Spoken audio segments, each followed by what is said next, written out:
There's going to be here or not. Clock here. It bugs me. There's no clock in here. There's no clock in here. Just go by. Yeah. My watch says 6:30. When they tell One. me it's ready to go, we'll go. We should be live on YouTube. All right. Welcome to the North Logan City Planning Commission meeting on August 22nd. Glad to have you all here. We will begin with a prayer by Heron and a pledge by me. You want to go in that order? Okay. Follow me, please. I pledge allegiance To the flag of the United States of America and to the republic for which it stands, one nation under God, indivisible, with liberty and justice for all.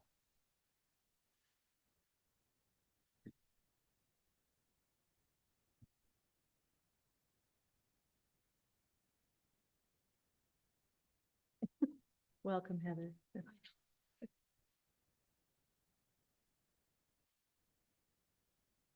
Our Father in heaven, as we begin this planning meeting, we are grateful for the privilege of living in this land of liberty and opportunity, and for our forefathers who made this land possible, designing the government under thy direction.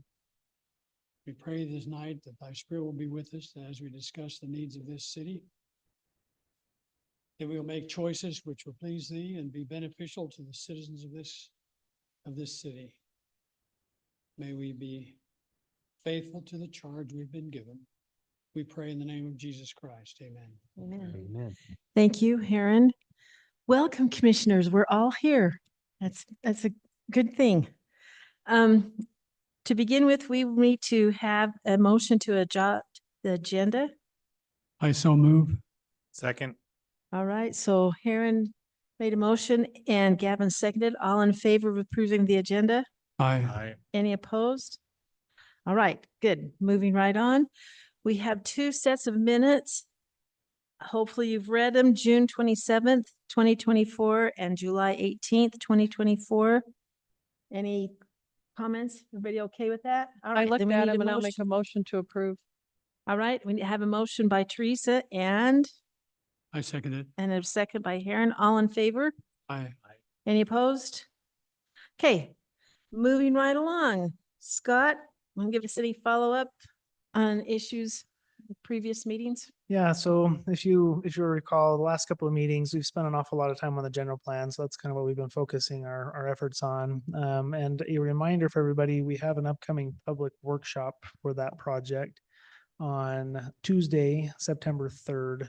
And that will be at the Meadowview Park Pavilion. There's a new pavilion that we just finished and we're just landscaping it as we speak. So it'll be a fun new venue to meet in. It'll be held from 4 to 7 p.m. We may be making a few assignments for logistics and facilitation, but for the most part, we anticipate our consulting teams doing the heavy lifting on the crowd control and those types of things. But we might reach out to a few planning commissioners and ask for some help in some areas. We'll let you know.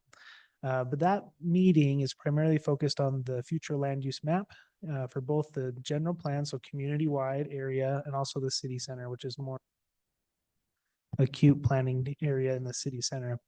So those are looking at broad land use areas and adjustments to development districts and really starting to paint some colors on the maps. So we'll be excited to see what the public have to think about the draft maps we have so far. But that's that next step in that big project we've been working on. So FYI on that. Additionally, the Pacific Core subdivision on First East is nearing completion with their final plat and their construction drawings. So we anticipate them breaking ground on that project probably within the next couple of weeks on First East. So if you're curious where that project is, it's close to the finish line. And then also, since we last met, we chatted about the moderate income housing report to the state. And our due date came due the 1st of August. So we went ahead and submitted that to the state. And now we're kind of waiting for them to issue a notice of compliance. At least that's what we hope we see in our inbox. But that's kind of where that process is as far as the reporting that we do every year. So those are some just quick follow-up items. Do you guys have any questions about items in the past? No questions. Okay.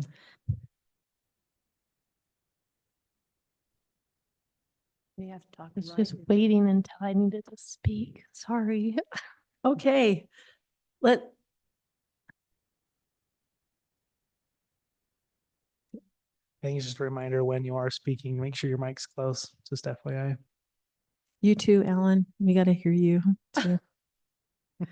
All right.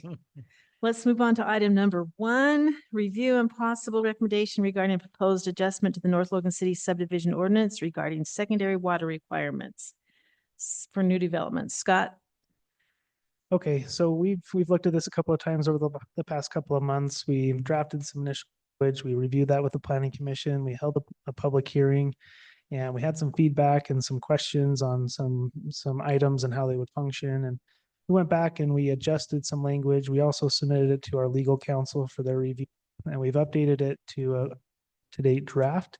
And that's what we provided to the planning commission to review, and we'd like to go through that again today. And if it's in an area where you feel comfortable making a recommendation, then we can do so.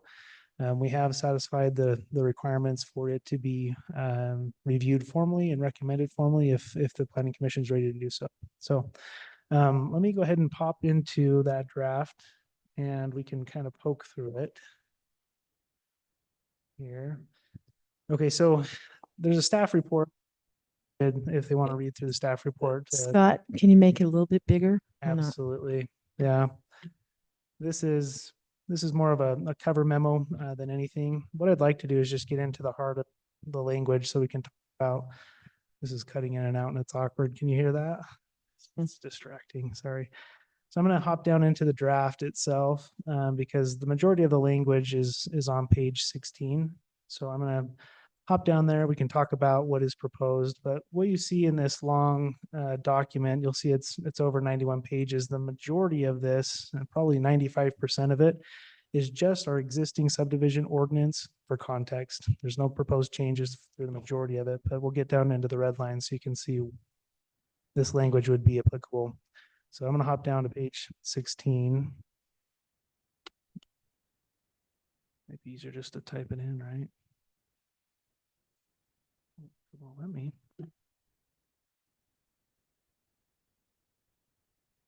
Okay, so in the subdivision ordinance, we have a section that is specific to what improvements are required when a new subdivision is developed. And this talks about all of the various improvements that you would expect. So survey monuments, water, the water requirements. Talks about roads, it talks about sidewalks, it talks about street trees and all these improvements that are done during a subdivision. But what we're doing is we're looking at the water portion and we're separating it out into 2 subsections. So there's culinary water and then there's secondary water. And of course you have to have culinary water. Is that still hard to see, you guys? Let's bump it up again. There you go. That's good. Okay. Better. We're actually, just Better. FYI, you'll see that there's a monitor there on the podium. Yeah, That should be mirroring what's on the screen here. And if you guys like the idea of having it up close in front of you, we're likely going to put a monitor in front of each station so you guys can see That'd be it good. closer. that'd be nice. Just FYI, we can address this issue. Okay, so in all subdivisions, you have to have culinary water. You know, of course, you can't build a lot or a home without having clean culinary water. It's not developable unless you can. So we're indicating that all subdivisions, you have to tie into the city's culinary water system, and that's just something you've got to do. So let's hop down into the second portion because this is where it's kind of the rubber meets the road for what we're proposing. So for secondary water, we're saying that subdivisions may be required to install a secondary water distribution system based on their geographic location and the current or historical access to irrigation rights or shares. Subdivisions required to install secondary water distribution systems shall not use culinary water for outdoor irrigation purposes. So you'll notice that we said subdivisions may be required. Okay, so may is different than shall in legalese. And when you look further down, we'll say, well, what is applicable, right? So under this paragraph, you'll see in this subsection 1, subdivisions shall obtain or retain adequate water rights or shares and shall install a secondary water distribution system that stubs secondary water to each lot and parcel in the development if any of the following apply. So we're saying you have to put in secondary water if A, B, or C are applicable, okay? And these A, B, and C are geographically located throughout the city. So A, if the subdivision is located between the upper canal and the lower canal, you have to install secondary water. Okay, so we have the 3 canals in the city. If you're in between the upper and the lower, you have to install secondary. Okay. B, the subdivision is located west of the lower canal and the land being developed currently has irrigation rights or shares, or if the land being developed historically had irrigation rights or shares at any time dating back to January 1st of 2020, or sorry, 2000. So we're saying if you're way far west in the city, if you have currently shares and the ability to irrigate, you need to convert that into a secondary system for the development. Or if you ever had at some point, but you need to reacquire those water shares or water rights, then you need to do so and install secondary.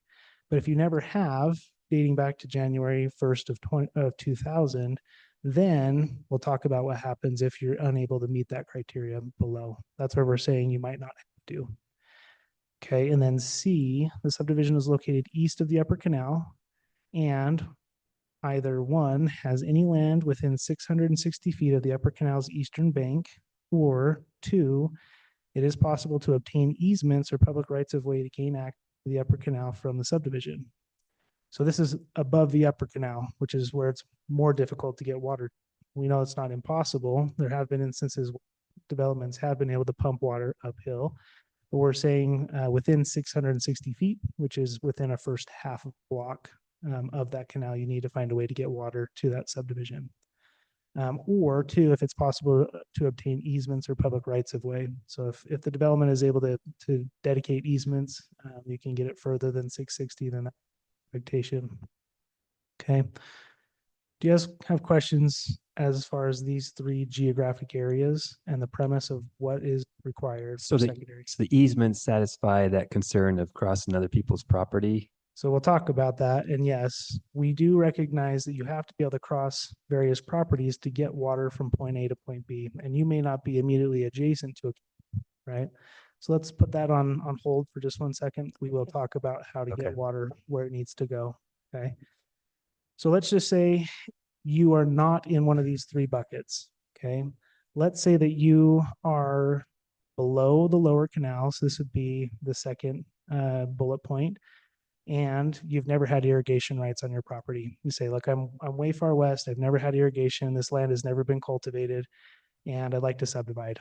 Then we would say, okay, then you hop down into number 2, where it says subdivisions that do not meet any of the criteria in the subsection immediately above are not required to install a secondary water distribution system, but are subject to the requirements and restrictions of a water conservation plan as detailed in section 12D 117B4.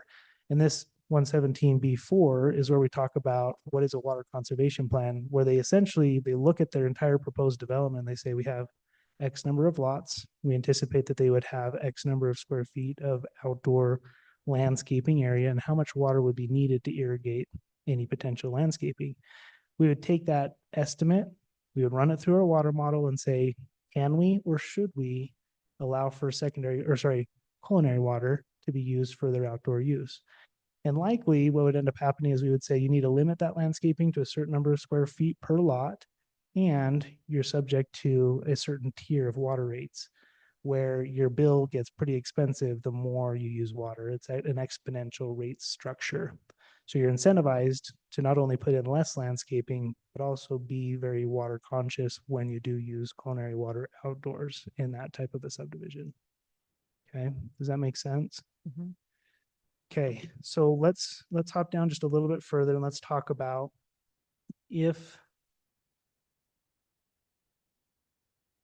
let's go to 3A, secondary water distribution infrastructure. So this is in a subdivision where you are required to put in secondary water. We're saying that subdivision is required to provide a secondary water distribution system of connections to each lot and parcel being created within a subdivision as follows. So you've got to provide secondary to each lot.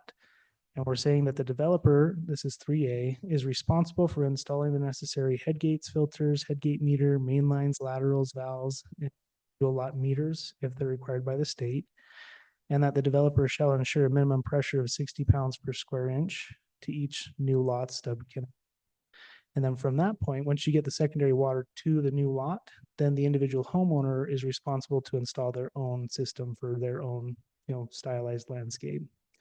But it's essentially saying the developer's got to design a conveyance system to get water Get it to there. each lot. Yep.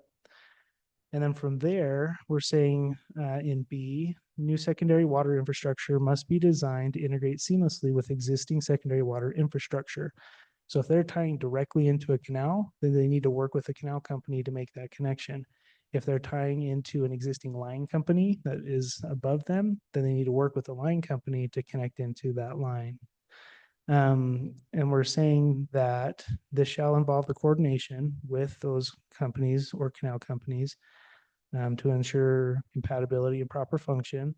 And when connecting to an existing line company, a new subdivision secondary water ownership association shall obtain an ownership certificate from the upline company to which it is connecting. And each end user in the subdivision shall become a voting shareholder in the upline company. So you're basically joining that upline company and becoming a shareholder if you're connecting to an existing line company. But the developer Correct. has to work all of this out. And then the owner becomes a member of the company. That's correct. Yep. How difficult is that to do? It could be, but at the same time, we treat this and we're looking at secondary water as a private utility, which it is because it's not a city provided utility. So if you think about this type of a system similar to cable, power, gas, developers work with that private company to connect into that private utility. And that might mean that they need to work with that private utility company to do various upsizings or working to ensure that they can service that area. And if they can't, they need to work with them to see what needs to happen to be able to provide service to that area. And this happens all the time where the city, we never hear from developers how they are coordinating with like Questar Gas or Dominion Energy, for example. They work with them, they figure out how to connect into it, and then they move forward. We're kind of looking at secondary water the same, where it's a private utility and it's a necessary utility in North Logan because of our shortcomings with culinary water, where we really have to lean on the secondary water for us to be able to provide enough culinary water for development going forward. So an upline company, could that be another development's private secondary water association? Potentially, if they have stubbed and it's adequate for you to tie into, likely there's a line company that you would tie into itself, and then you would run from that line company into your development. But again, there's a lot of variables and it's hard to know exactly in every situation what is existing immediately adjacent, whether you can tie into it if it's sized adequate. A quick, easy connection. Likely you'll need to work with the line company to see where you could connect, what would have to happen for that to be feasible or possible, and then gain approval from that, either the line company, or if you're going directly to the canal, you'd work with the canal company. Okay.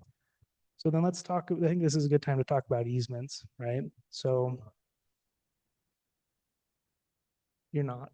We have had a public hearing on this topic in past meetings. The chairman may open it up to public input if they feel correct, if they feel like it makes sense. But you're not allowed to just openly discuss with the planning commission at this point. We're going to let Scott finish explaining this and we'll see what we go from there. Okay. Yep. Are you Morgan? Okay. Okay. So when we're looking at a particular location, if you need to gain access to any utility, there are public utility easements dedicated from one development to the next. For practice is every lot has a public utility easement around the perimeter. 10-foot PUE is what we call it. Sometimes they're bigger for other types of utilities like, bigger storm drain or sewer or whatever may be traversing a property. Those are public utility easements, and we allow any utility provider to use them as needed to provide services to their customers. So Google Fiber, for example, is running fiber all over town right now, and they're operating within utility easements that are within subdivisions.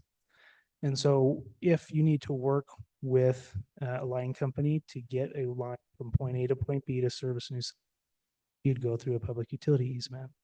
And you'd work to where that point of connection would be through that easement system. If easements don't exist, then you'll need to work with a private landowner on obtaining an easement if possible. And if not possible, you might have to find another route.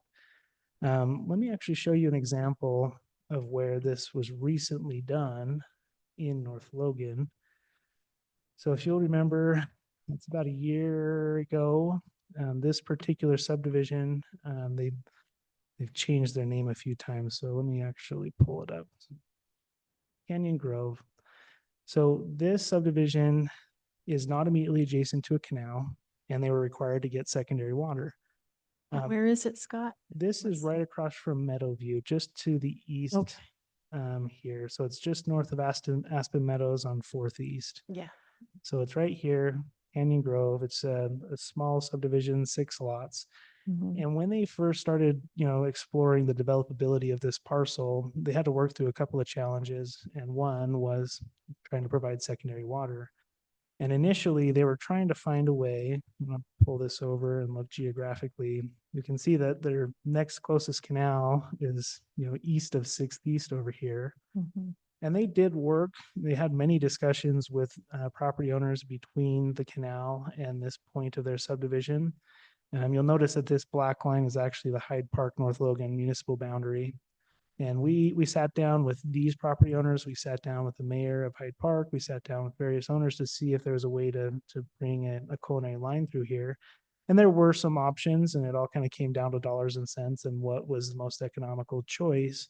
But this developer ended up saying, I'm going to explore drilling a well, and worked through the process of obtaining water rights. They drilled a well right in this location, and they just set up their own little private water company for that subdivision. And so they found a way to figure it out.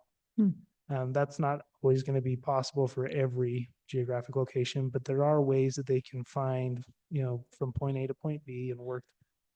Do you know how deep they had to go? I don't. Not asking. Interesting. And that well is for their culinary service? No, so they tied into the city culinary because there is culinary infrastructure that adjacent to the subdivision.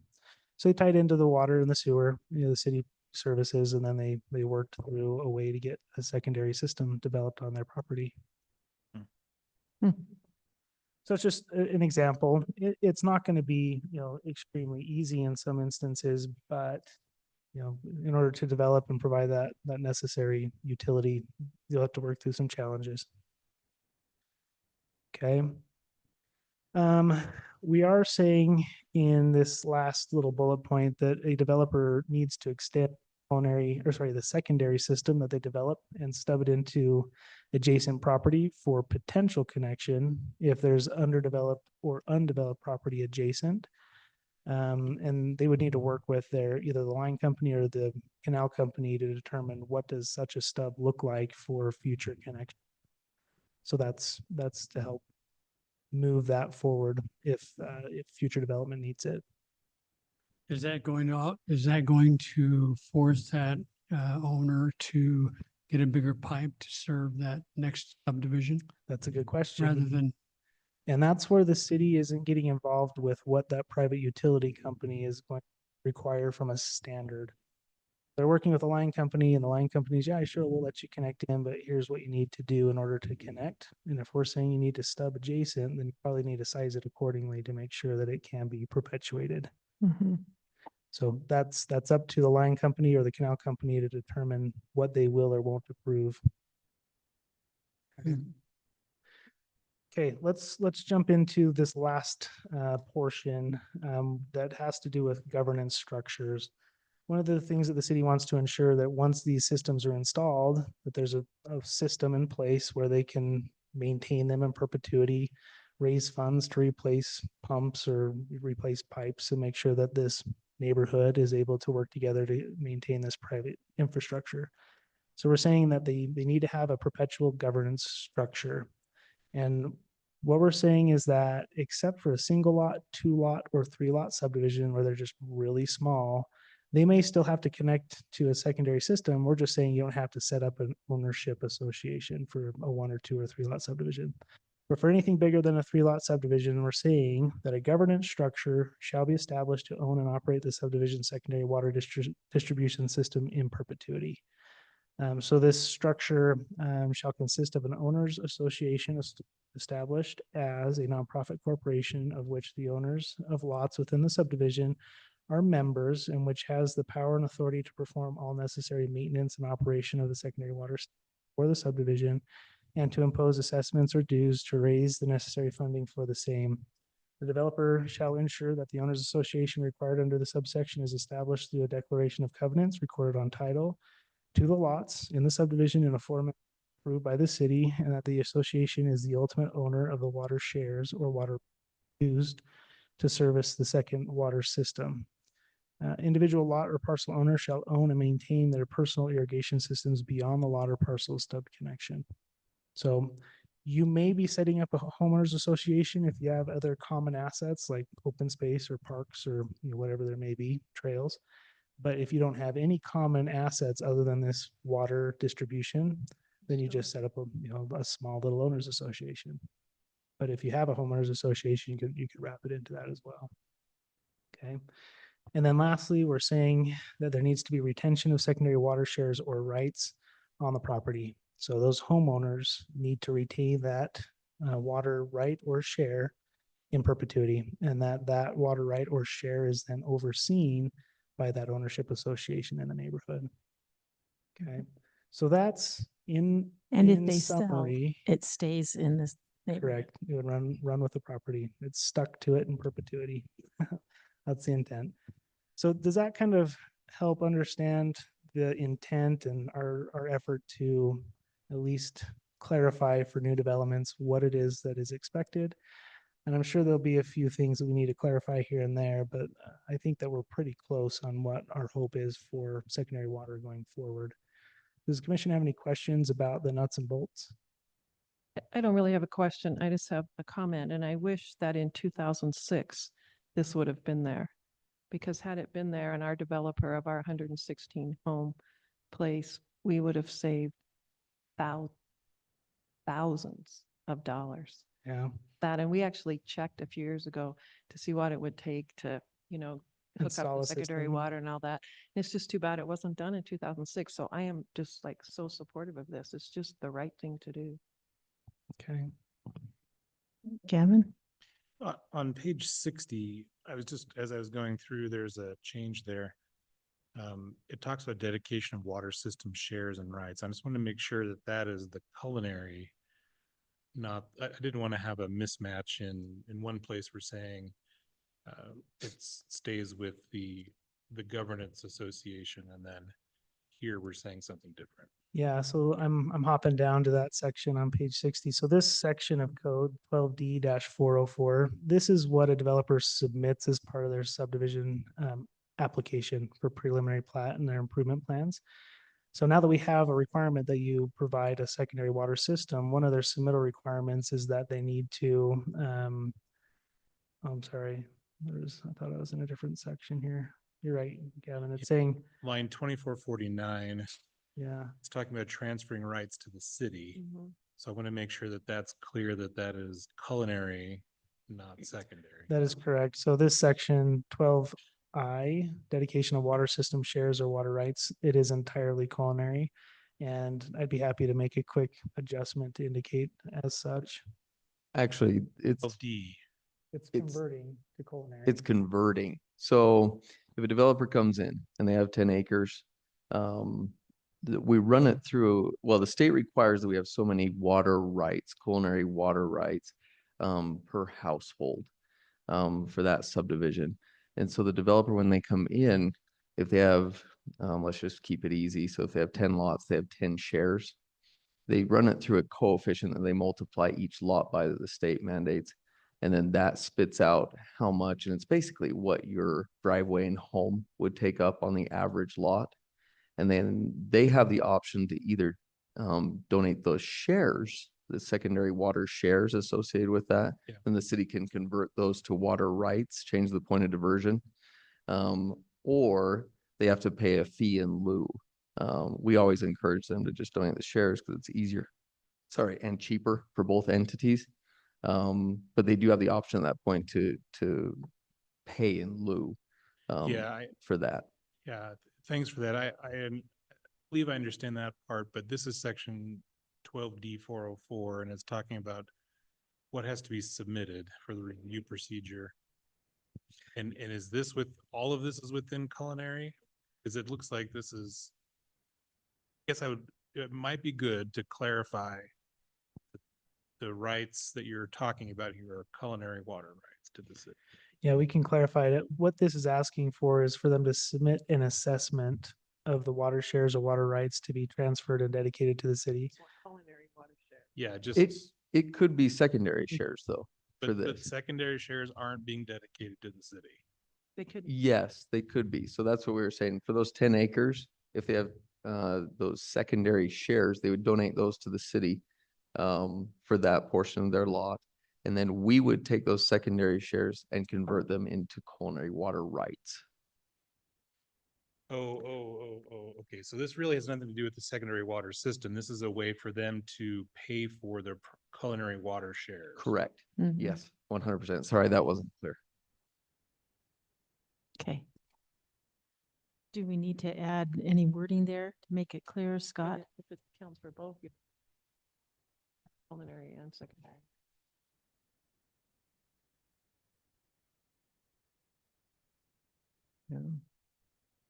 So in section 12I, it's an entire ordinance that stands by itself. And that ordinance is, it's pretty clear about how the procedure is for you to identify those shares or rights that need to be transferred. Okay. The conversion process, or if they're using the fee and lieu option in its place. I'll rely on your, but I just wanted to highlight that would it may have been confusing, but if you, Yeah, I think I'll go take a look at it again and just make sure there's not something that could be clarified before we take it to council. yeah, I'm good. Other question. Go ahead. So on page 83, you don't need to go there, but we have the same language again Mhm.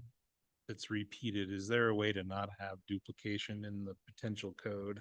Yeah, I mean, I would love to simplify everything as much as possible. The reason why I added it in here almost verbatim is because the section of code that you're referring to is for our site development requirements for non-residential development. So it's everything, let me actually hop there. It's everything that may have been platted in the past, you know, like in our commercial areas, but then they're developing, let's just say that we have a large chunk of land, like for example, the corner of 2500 and North and Main, that vacant field. Somebody could buy that up and say, look, we're going to go ahead and develop on this. And it may be a grandfathered parcel, or maybe they're going to subdivide, or maybe they've subdivided it, but then they're working on allocating water to it later down the line.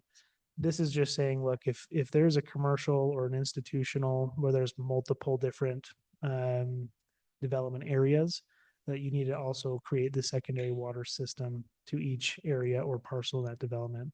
So it could be multiple commercial pads for different businesses, but I wanted to make sure that we weren't missing something that may not have to go through the subdivision process before they have to develop. So if they're just saying, like, it's a grandfathered lot in this area of town and we're going to put in multiple structures with multiple landscapes, they've got to provide that secondary water.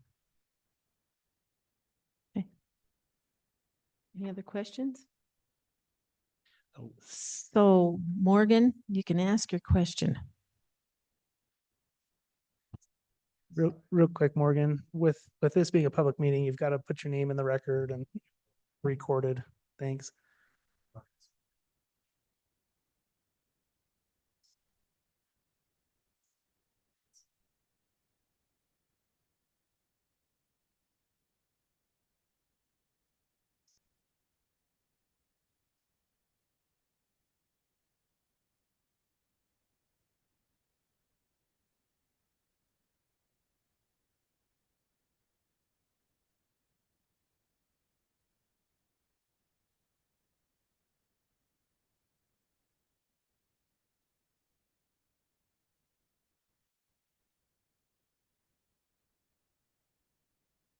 Mhm.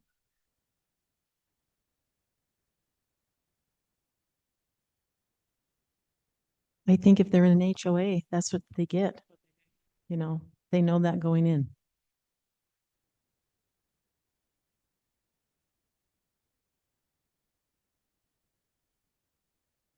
Yeah.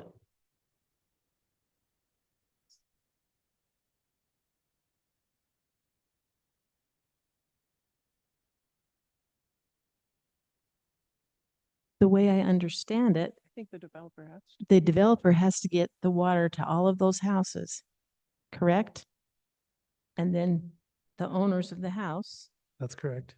then the owners have to get together, however they get there through the pipeline or the canal. I think the developer has to do the HOA because everybody's not going to move in at one time. They're not going to sell every lot at one time. So just my experience with HOAs is the developer of our HOA developed the HOA. That's And correct. And then when a certain percentage of houses are sold in that, it's turned over to the community, the HOA. But every owner knows that Right, when they right, move in. Right, right.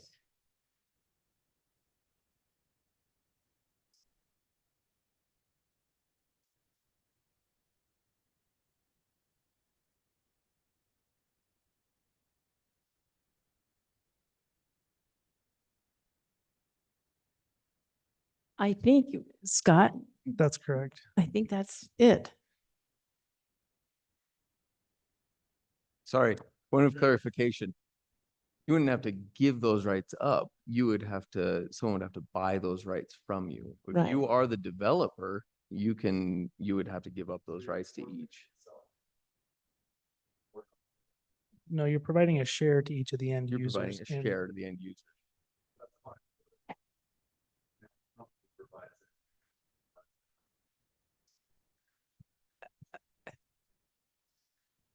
I think all they're managing is the repair and maintenance. The homeowners are responsible for the repair and maintenance.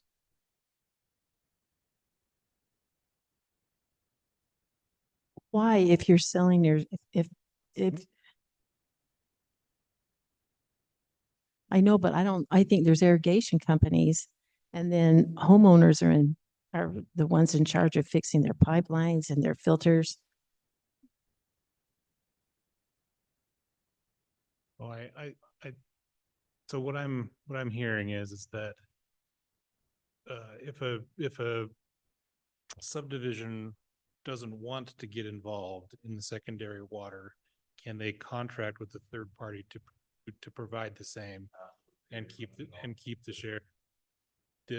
I understand where you're coming from. I think the worry is what if you choose to stop servicing? Pays for that. Who pays for your? Well, service? Well, I I- understand where you're coming from. That's the.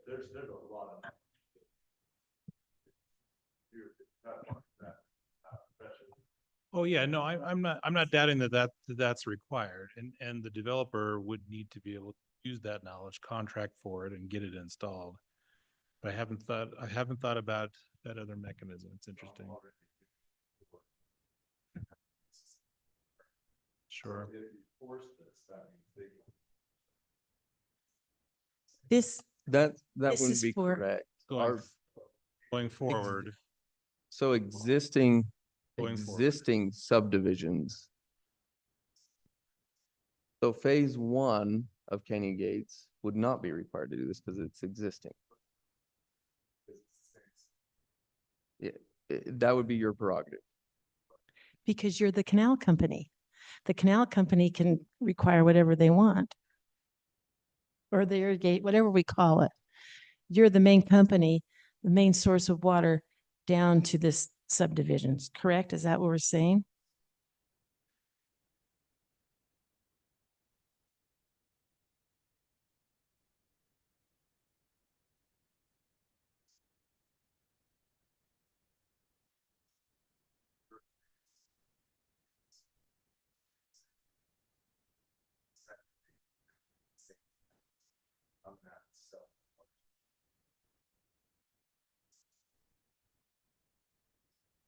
I think that's what it says.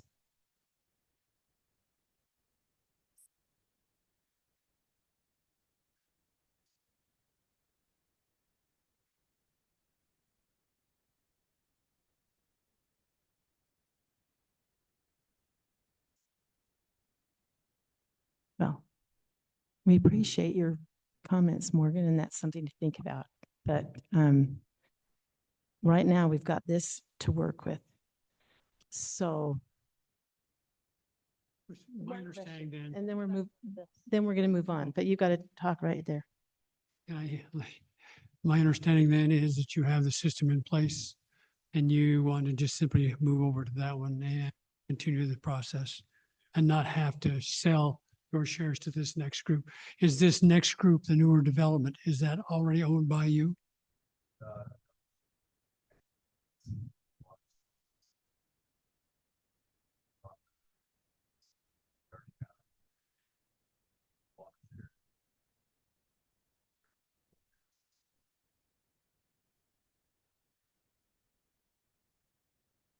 So the water shares need to be owned by the owners of the subdivision.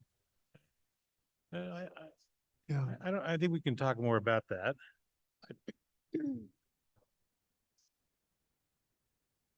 Well, I think tonight is not the night to talk about that. Yeah.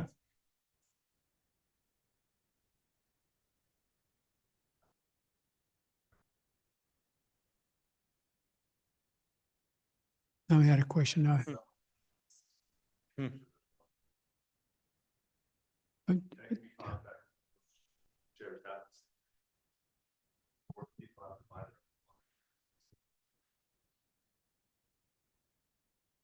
Or the next section would be have to buy their own head gate, put it all in all that system and go again.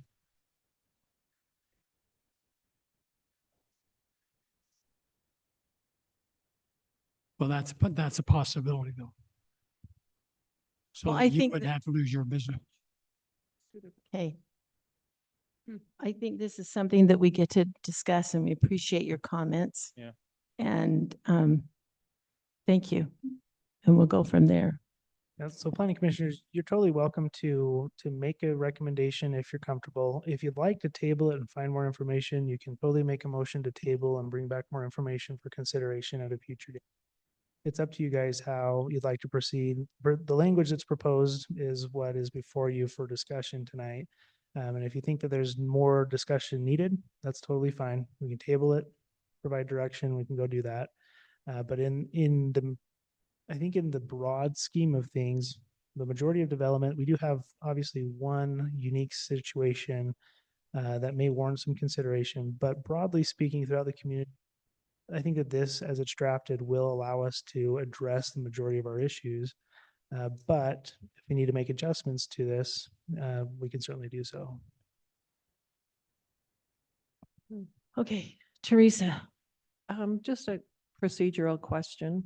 So if we voted on this to send it off to the city council, and so they could do it, and it passed, let's just say it passed, can a company, irrigation company, I can't remember what you're called, can they approach the city council and ask for a waiver of the policy?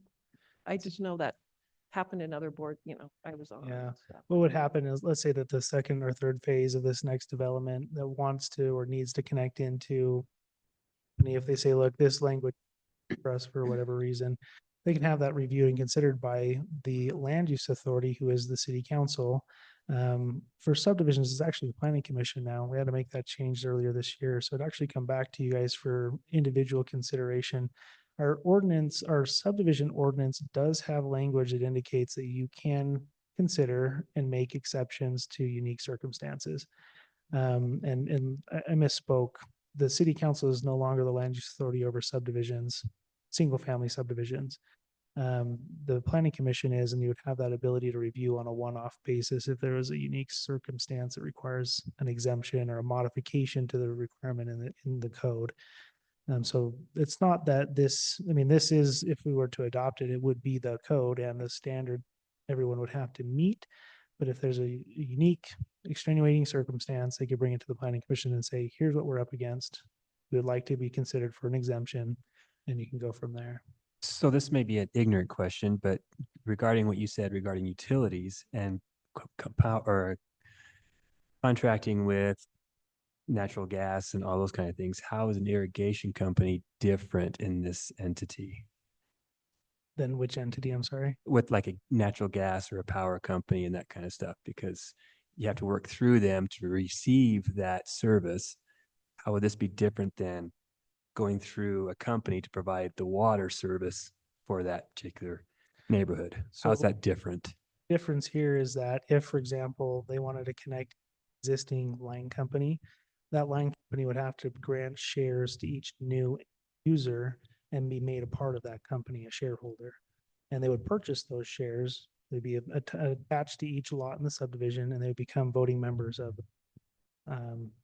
that company. Is that a requirement that they become shareholders, or is that just, As drafted. I mean, I in- would love to have shares in natural gas and Questar and all the other stuff too, Sure. but is that a requirement? Is that, As it's drafted, that is how it's drafted, yes. I think comparing it to our natural gas is that there's a state requirement that these provide that service. So the gas company can't say, we don't like your subdivision anymore and we're not going to. So there's state law that drives. In this case, there's not a state requirement. I mean, an irrigation company could choose to stop or move. And there's no, and so I think that is a key difference. But I mean, the goal is that we are using secondary water to water outside. And I think we should think about the different ways that could be provided. I like homeowners being able to pay for that service from another company. I like that idea. Makes sense. My worry is what happens if the company goes bad or leaves or something changes and now the rights are gone. All that secondary water that is there is now defunct. So I guess I would. somebody has to maintain ownership of those shares, so they're not going to go away. Right, the shares are always there Well, in a canal company. they the- are, but so say an upland pipe company, irrigation Okay. company has purchased shares from the canal company.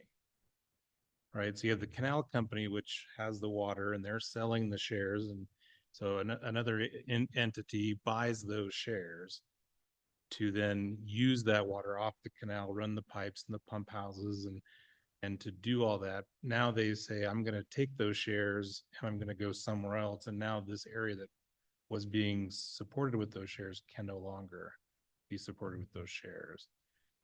So there's a lot, so the shares don't ride with the land. The shares do ride with the land. In this other case. No. Well, not in they- this not- case. That's what he's saying. Not in this That's case, what he's saying. not in this case. Yeah. But I think in a canal company, there's a canal company, there's a pipeline company, and people pay dues to a canal company and to a pipeline company. And homeowners are in charge of all their filters, their hookup. The canal company doesn't pay that. The pipeline company doesn't pay that. The homeowners do. But there's, the canal company has X number of shares of water outstanding. Regardless of nothing physical, just they have, you own this many shares of water. Say there's 100,000 shares worth. So that company issues those shares, people buy them or companies buy them, and that gives them a right to a percentage of the water in the canal, right? Mhm.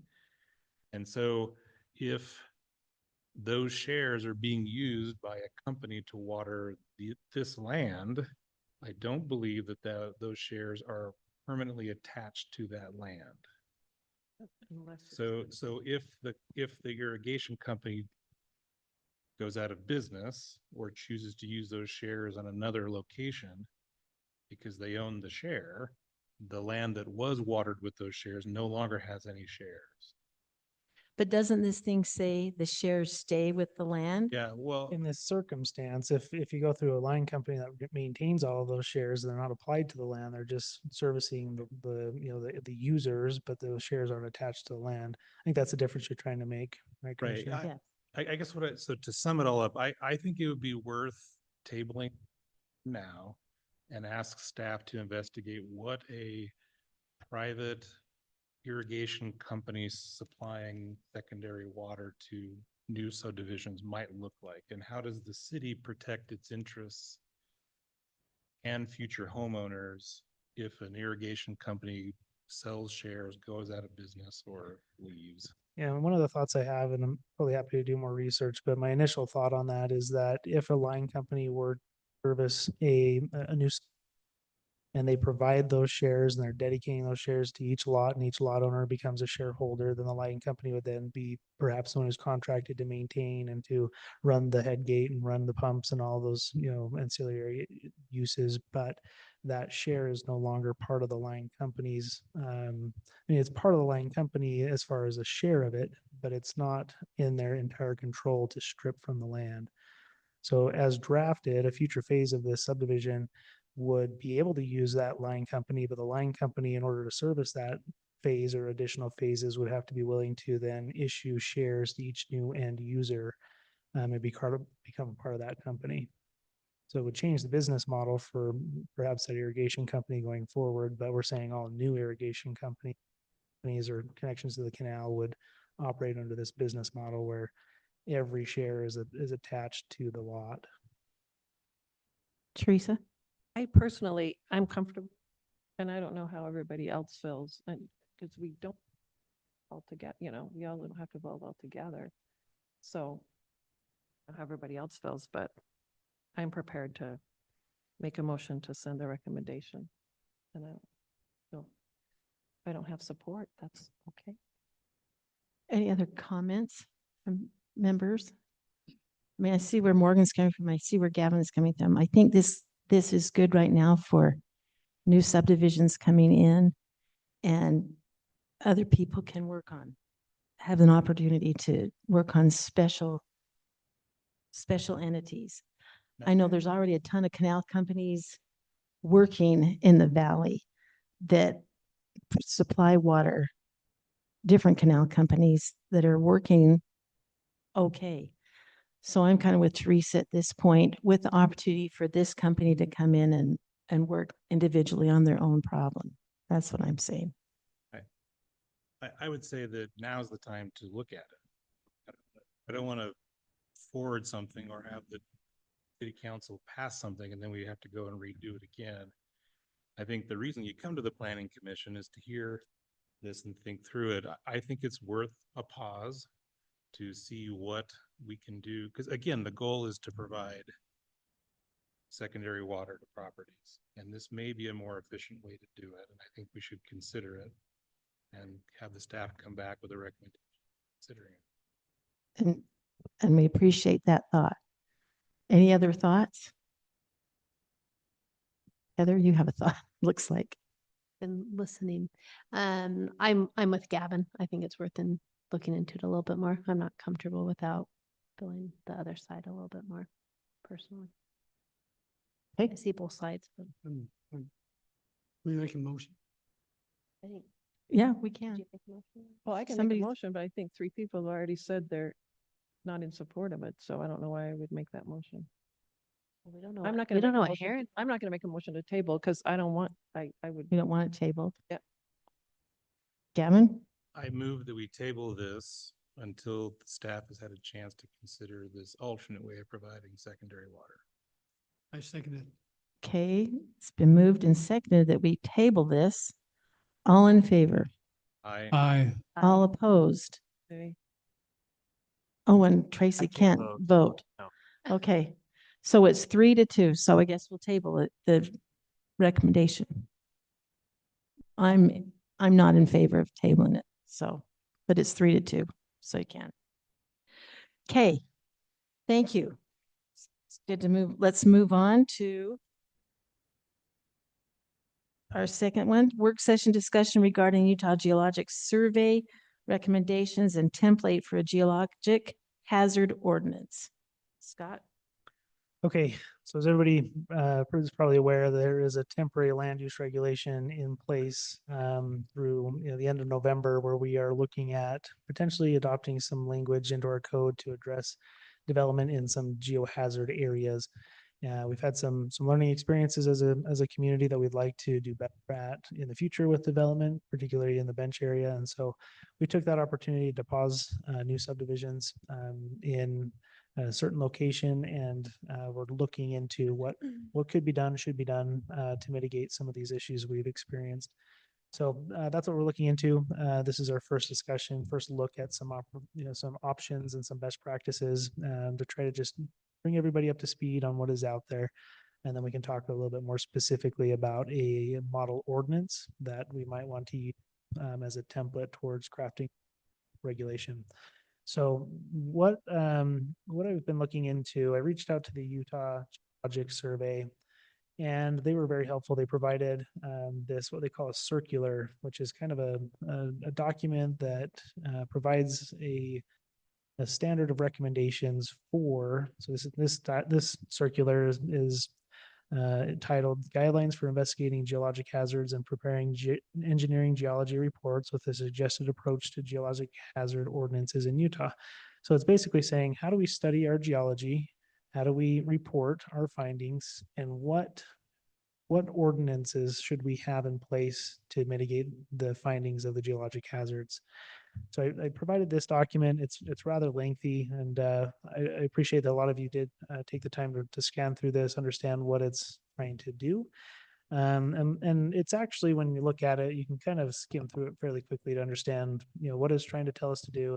Where the rubber really hits the road is this model ordinance. But I wanted to just take a second to look through it and help everybody understand that this is the best practice as established in the state. And we'll kind of follow this fairly closely. So I want to just look at the table of contents of this 260-page document so everybody understands what it is that we're looking at. But it provides a very brief introduction, tries to educate the uneducated on what are some of these geologic variables, what are the hazards we're looking into, such as landslides, rock falls, debris flows, avalanches, earthquake hazards, flooding, problem soils and rocks, radon, those types of things. So it goes through just a quick synopsis, but then it goes on and says, what are the guidelines for conducting engineering geology investigations and preparing reports of those investigations?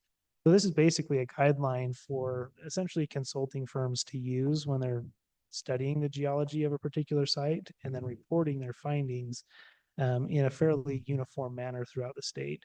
And what ends up happening is these geologists, these technical engineers, they perform these investigations, put together these reports, and they're required to submit them to the Utah Geologic Survey for a database of their findings in the state. So they're collecting all of the detailed site-specific evaluations, and they're compiling large databases to help the state as a whole understand its geology and hazards wherever they're located. So it's kind of interesting to see how their guidelines, so we have uniformity in how we're studying these things throughout the state.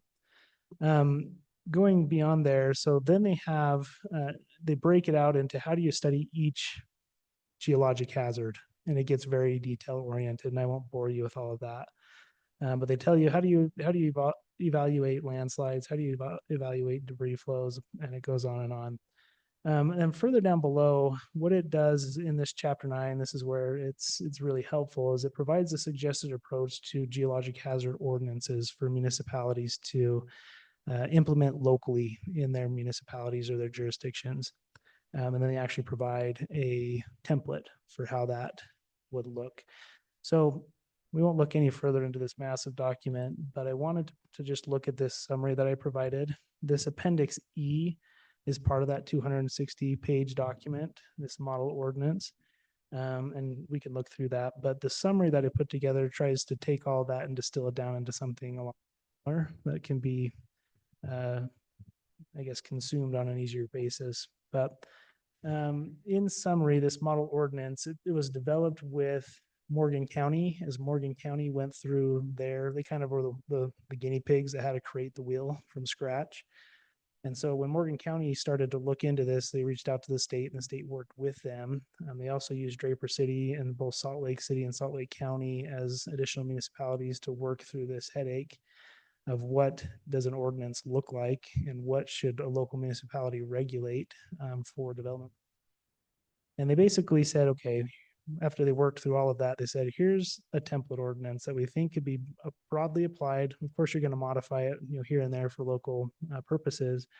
But what it is intending to do is it's intending to pertain, so the applicability is to all lands under the jurisdiction of a municipality that is within a geologic hazard study area. That's a defined term. What is a geologic hazard study area?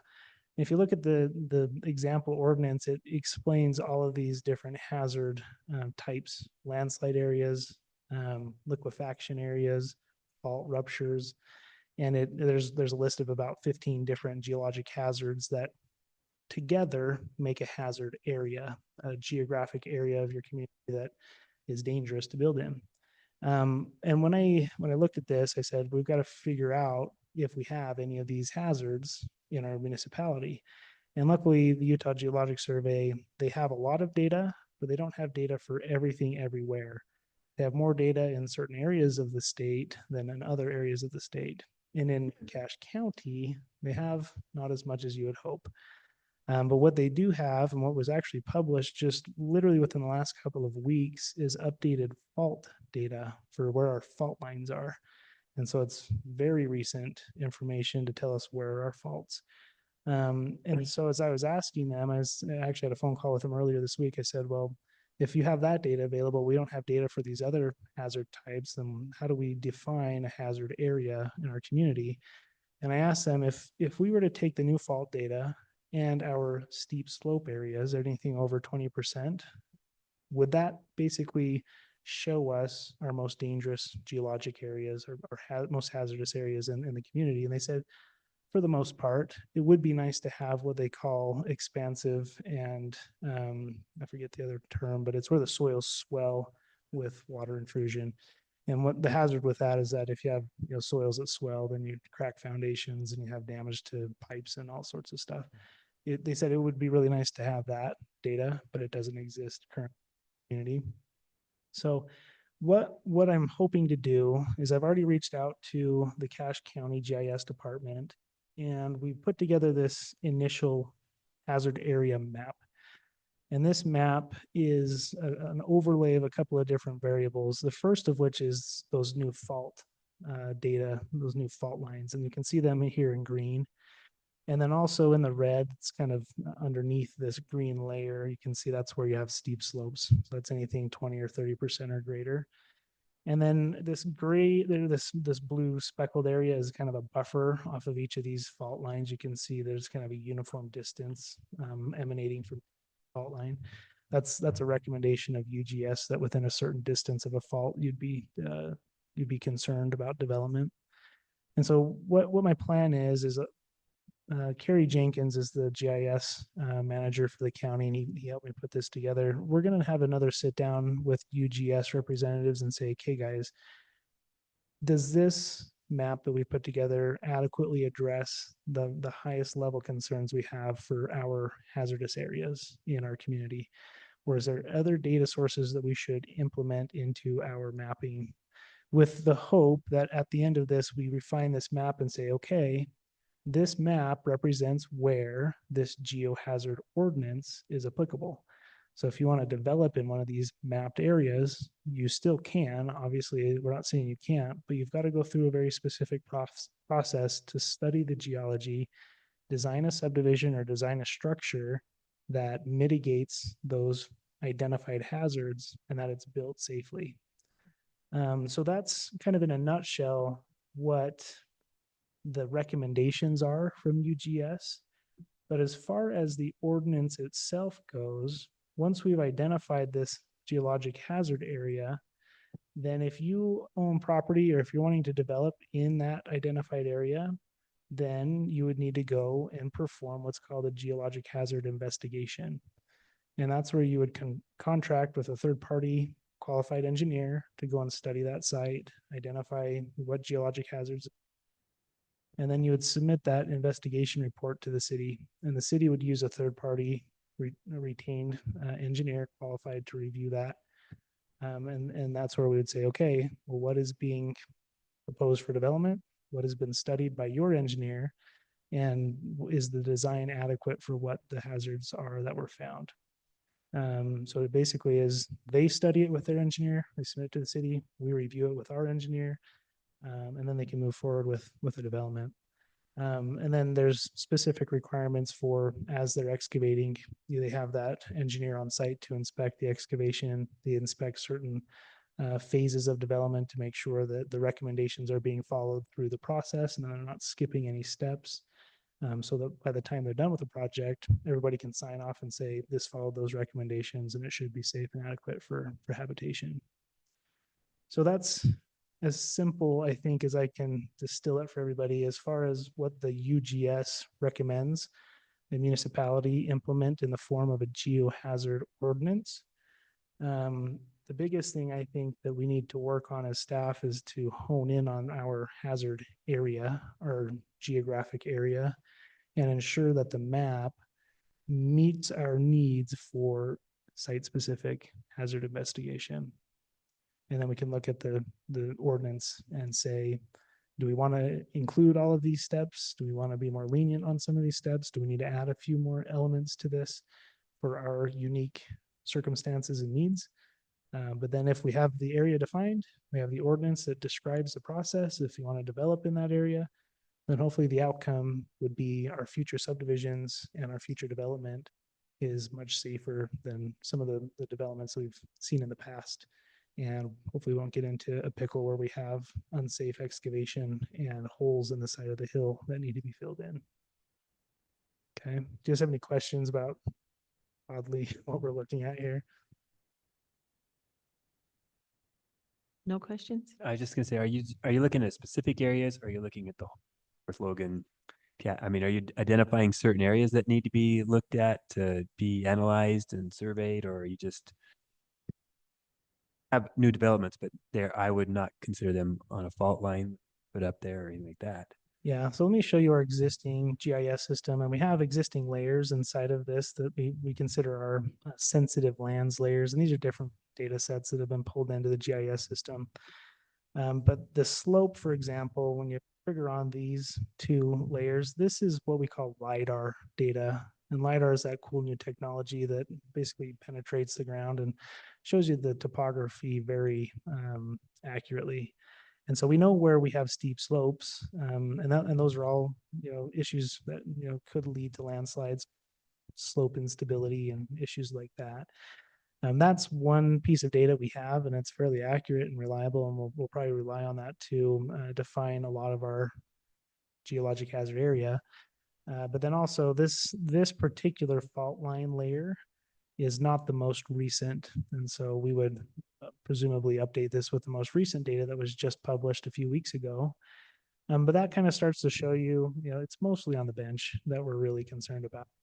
And the final map I think that we put together will substantially mirror some of our eastern steepest areas and where we have known fault. So that's your focus. There might be pockets here and there that we need to add into it, but for the most part, that's I would anticipate that area being defined as bench. So does this include flooding areas too? It can. We haven't really anticipated flooding areas needing a geohazard study, because if you're within an existing floodplain, which let me show you, we actually have that. We have an ordinance that specifically states what can't be built within a certain distance of a floodplain. Or if you're gonna build within or near that, there's then what we call a base flood elevation, where you have to build above that known elevation. So we have language in an ordinance that addresses development in a floodplain. And so I don't perceive this as necessarily being wrapped into this hazard area map, though it could if we felt like it made sense to do so.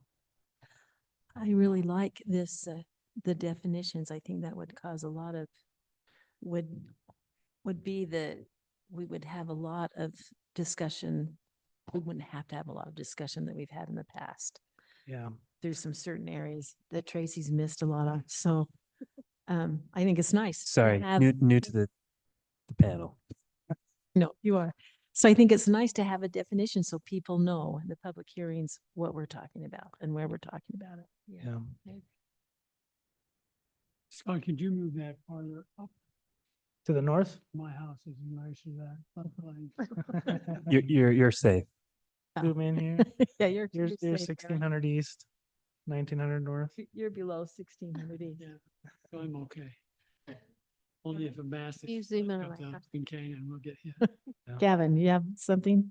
I see your Yes. finger. I do, yeah. So in the event that the property owner's engineer and the city's geologist engineer disagree, Oh, interesting. what is the model code? How does that result?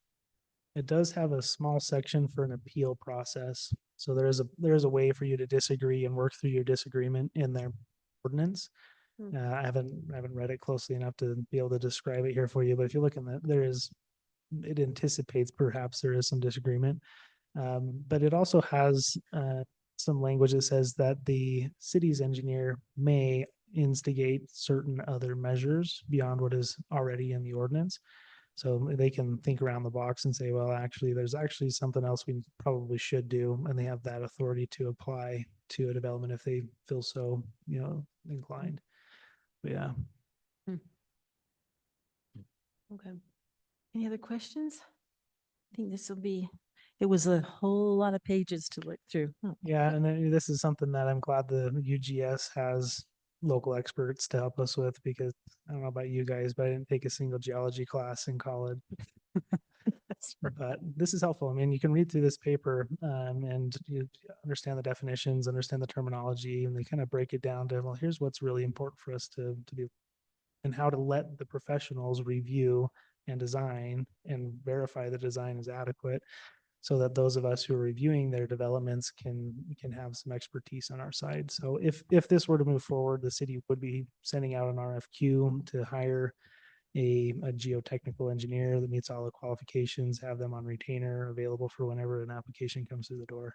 Yeah. So we would not be leaning on our own expertise here. right, because we don't know, and they do. That's good. Yep. Okay, thank you. Let's go down to staff business. Scott? Okay, so we have a couple of upcoming dates. I already mentioned the public workshop that we have on the 3rd for the general plan. So make sure you have, there is an invite, so you should have that in your calendar there. And then there's also a couple of conferences that are coming up that the Planning Commission is welcome to attend, and the city does have some budget to pay for registration if you'd like to go. The first is what we call the Utah League of Cities and Towns Annual Convention, and that's held down in Salt Lake City at the Salt Palace. That's between September 4th and 5th. So it's a Wednesday and a Thursday.